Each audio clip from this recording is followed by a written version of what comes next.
اعوذ باللہ من الشیطان الرجیم، بسم اللہ الرحمن الرحیم۔ ایک تگڑا وظیفہ، یعنی ایسا ایک وظیفہ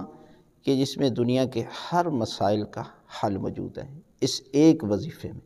وہ کیا ہے کہ آپ نے یہ وظیفہ اللہ کے رسول کا بتایا ہوا وظیفہ ہے کہ 100 مرتبہ اللہ اکبر کی تلاوت کرنی ہے۔ یعنی جب آپ 100 مرتبہ اللہ اکبر کی تلاوت کریں گے تو پروردگار آپ کے نامہ اعمال میں 100 غلام آزاد کرنے کا ثواب لکھ دے گا۔ اور اس کے بعد ہے 100 مرتبہ سبحان اللہ کہنا ہے تو پروردگار آپ کے نامہ اعمال میں ایک حج مقبول کا ثواب عطا کرے گا کہ جس میں آپ نے 100 اونٹ رائے خدا میں قربانی کے طور پر پیش کی۔ لہذا اس کے بعد ہے 100 مرتبہ الحمدللہ کہنا ہے تو پروردگار آپ کے نامہ اعمال میں ایسے جہاد کا ثواب عطا کرے گا کہ جس میں آپ نے 100 گھوڑے جو ہے وہ مجاہدین کے لیے روانہ کیا ہے، یعنی اس قدر ثواب ہے۔ اور جو بندہ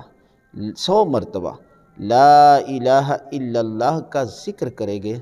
تو پروردگار یہ جو 3 فضیلتیں پہلے بیان کی ہیں ان سے بھی زیادہ فضیلت جو ہے وہ 100 مرتبہ لا الہ الا اللہ کی ذکر کی ہے۔ اس کی وجہ یہ ہے کہ لا الہ الا اللہ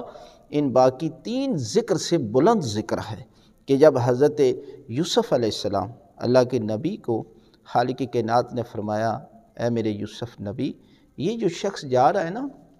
یہ وہ بچہ تھا کہ جس نے آپ کی عصمت کی گواہی دی تھی، تو حضرت یوسف علیہ السلام اس شخص کو لے کر آئے اور اس کو اس قدر نام دیا کہ دنیا کی ہر نعمت جو ہے وہ اسے دی، اور اس کے بعد اس کی شادی بھی کروا دی بہترین خاندان کے ساتھ۔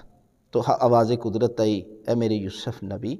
جس نے آپ کی عصمت کی گواہی دی، آپ نے دنیا کی ہر نعمت اسے عطا کی، اور جو میری عصمت کی گواہی دے گا لا الہ الا اللہ تو خالق کائنات اس شخص کو دنیا و آخرت کی ہر نعمت سے نوازے گا۔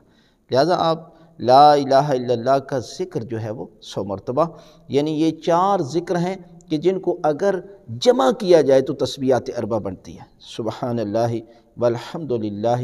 ولا الہ الا اللہ واللہ اکبر۔ اگر آپ جمع کر کے بھی پڑھ سکتے ہیں تو کوئی مسئلہ نہیں ہے، آپ 100 مرتبہ جو ہے وہ تسبیحات 4 کا ذکر بھی کر سکتے ہیں، لیکن بہتر یہ ہے کہ آپ الگ الگ کر کے جو ہے وہ اس ذکر کو پڑھیں تو خالق کائنات آپ کو یہ تمام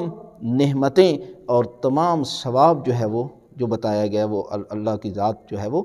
آپ کے نامہ اعمال میں لکھ دے گی۔